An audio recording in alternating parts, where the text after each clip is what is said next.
Apakah kamu beranggapan dengan banyaknya harta yang kamu punya akan menjamin kebahagiaan dalam hidupmu?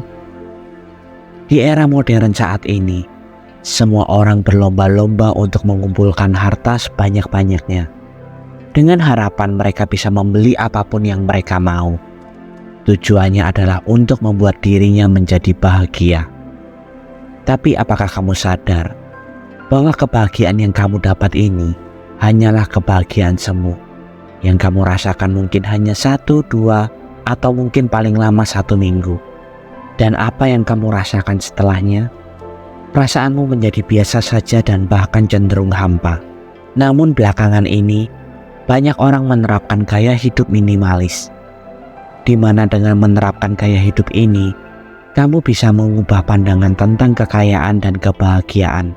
Tapi apakah gaya hidup minimalis ini dan bagaimana hal ini bisa merubah pandangan kita soal kebahagiaan dan kekayaan? Simak video ini hingga akhir agar kamu dapat memahami bagaimana gaya hidup minimalis ini dapat merubahmu. Selamat datang di Psikopedia, di mana kita bisa saling berbagi pengalaman hidup agar hidup kita bisa lebih bahagia dari hari ini. Sebelum kita lanjut ke dalam materinya, mari kita seruput kopi terlebih dahulu. Oke, let's go.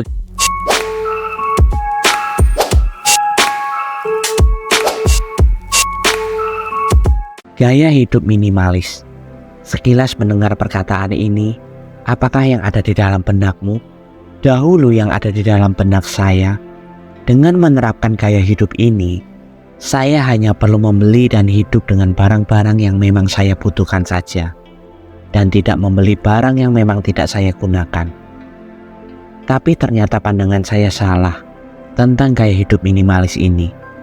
Ternyata gaya hidup minimalis tidak hanya sekedar gaya hidup dan tren saja, tetapi hal ini adalah sebuah filosofi di mana kamu akan menerapkan gaya hidup sederhana dan pemusatan pada hal-hal yang benar-benar penting di dalam hidupmu.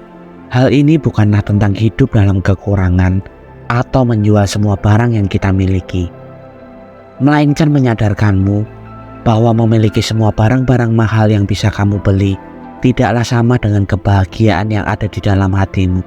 Jika dalam hidup kamu selalu menaruh kebahagiaan pada barang apa yang bisa kamu beli, lama-kelamaan kamu akan merasa lelah sendiri. Pada dasarnya kebanyakan orang, apalagi di kota besar, banyak sekali orang yang melakukan ini.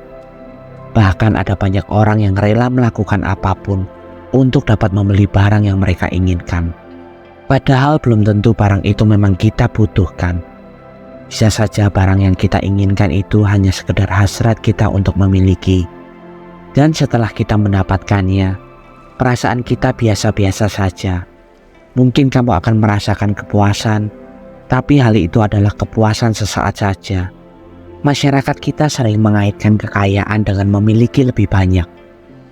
Contohnya lebih banyak uang, lebih banyak barang, dan lebih banyak status. Namun, pengajaran lebih banyak ini bisa mengarah pada stres, utang, dan siklus ketidakpuasan yang tidak ada habisnya. Kekayaan sejati bukan tentang jumlah barang yang kita miliki, tetapi kualitas hidup kita. Minimalisme mengajarkan kita untuk memprioritaskan pengalaman dan hubungan daripada barang-barang material. Saat kita melepaskan kebutuhan untuk mengumpulkan, kita membuka diri untuk kebahagiaan yang lebih mendalam. Minimalisme mengalihkan fokus kita dari validasi eksternal ke pemenuhan internal. Alih-alih mencari kebahagiaan melalui benda-benda, minimalisme mendorong kita untuk menemukan kebahagiaan dalam momen, hubungan, dan pertumbuhan pribadi. Memulai gaya hidup minimalis tidak terjadi dalam semalam. Berikut ada beberapa langkah praktis untuk memulainya. Pertama, mulailah dengan satu ruangan atau area di rumahmu. Singkirkan apapun yang tidak menambah nilai bagi hidupmu. Pilih satu ruangan atau area kecil seperti meja kerja atau lemari pakaian. Fokus pada tempat ini terlebih dahulu untuk menghindari rasa kewalahan. Lihatlah setiap barang di area tersebut dan tanyakan pada diri sendiri, apakah ini benar-benar diperlukan dan apakah ini membawa kebahagiaan atau nilai bagi hidupku. Jika jawabannya tidak, singkirkan barang tersebut. Kamu bisa mendonasikannya, menjualnya atau mendaur ulangnya. Dengan fokus pada satu area kecil, kamu bisa melihat perubahan positif dengan cepat yang akan memberimu motivasi untuk terus merapikan area lain di rumah. Proses ini tidak hanya membersihkan fisik ruanganmu saja, tetapi juga membantu membersihkan pikiran dan mengurangi stres. Kamu akan mulai merasakan manfaat dari ruangan yang lebih teratur dan tenang. Hal ini membuat hidupmu terasa lebih ringan dan lebih fokus. Kedua, adopsi aturan satu masuk satu keluar untuk pembelian baru. Aturan ini sederhana. Setiap kali kamu membeli barang baru, kamu harus melepaskan satu barang lama. Ini membantu mencegah penumpukan barang dan memastikan bahwa setiap item yang kamu miliki benar-benar bernilai. Misalnya, jika kamu membeli baju baru, pilih salah satu baju lama yang sudah jarang kamu pakai untuk didonasikan atau dibuang. Dengan begitu, jumlah barang di rumahmu tetap seimbang. Aturan ini membuatmu lebih selektif dalam membeli barang. Kamu akan lebih mempertimbangkan apakah suatu barang benar-benar dibutuhkan atau hanya keinginan sementara. Dengan mengadopsi aturan satu masuk satu keluar, kamu akan merasa lebih terkendali atas lingkunganmu. Ruangan hidupmu akan lebih rapi dan tidak akan dipenuhi barang-barang yang tidak perlu. Ketiga, fokus pada kualitas daripada kuantitas ketika membeli barang. Memprioritaskan kualitas berarti memilih barang-barang yang lebih tahan lama, fungsional dan memberikan nilai lebih tinggi. Meskipun mungkin harganya lebih mahal daripada barang-barang yang lebih murah dan kurang berkualitas. Barang berkualitas tinggi biasanya lebih tahan lama, yang berarti kamu tidak perlu menggantinya sesering barang-barang murah. Ini bisa menghemat uang dalam jangka waktu panjang dan mengurangi limbah. Dengan fokus pada kualitas, kamu juga lebih merasa puas dan bahagia dengan pembelianmu. Barang-barang berkualitas tinggi biasanya lebih nyaman, lebih fungsional dan seringkali lebih estetis. Sebagai contoh, saat membeli pakaian, pilihlah bahan yang nyaman dan tahan lama. Saat membeli peralatan rumah tangga, carilah yang memiliki ulasan baik dan memiliki garansi. Meskipun mungkin lebih mahal di awal, barang-barang berkualitas tinggi lebih ekonomis dalam jangka panjang karena tidak perlu sering diganti dan dapat bertahan lebih lama. Keempat, renungkan secara teratur tentang apa yang benar-benar membawa kebahagiaan dan kepuasan. Melakukan refleksi rutin membantu kita memahami apa yang benar-benar penting dan berharga dalam hidup kita. Ini adalah cara untuk mengidentifikasi dan memprioritaskan hal-hal yang membawa kebahagiaan dan kepuasan sejati. Luangkan waktu setiap minggu atau bulan untuk merenung. Kamu bisa melakukannya dengan menulis di jurnal, bermeditasi atau hanya duduk dalam keheningan. Memikirkan apa yang membuatmu merasa bahagia dan puas.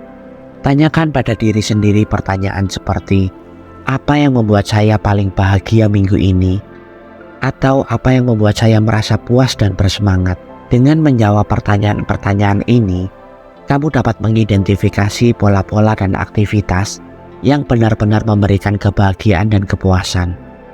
Ini membantumu menyadari apa yang harus diprioritaskan dan apa yang bisa dikurangi atau dihilangkan. Misalnya, kamu mungkin menyadari bahwa menghabiskan waktu dengan keluarga, melakukan hobi tertentu, atau menikmati alam adalah hal yang paling membawa kebahagiaan.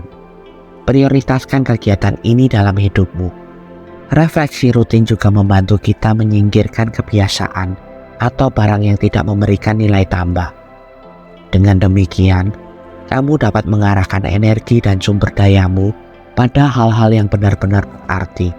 Ini adalah bagian penting dari gaya hidup minimalis, di mana fokus utama adalah pada kualitas hidup, bukan pada kuantitas barang yang dimiliki. Dengan merenung secara teratur, kamu dapat memastikan bahwa kamu hidup sesuai dengan nilai dan tujuan pribadimu.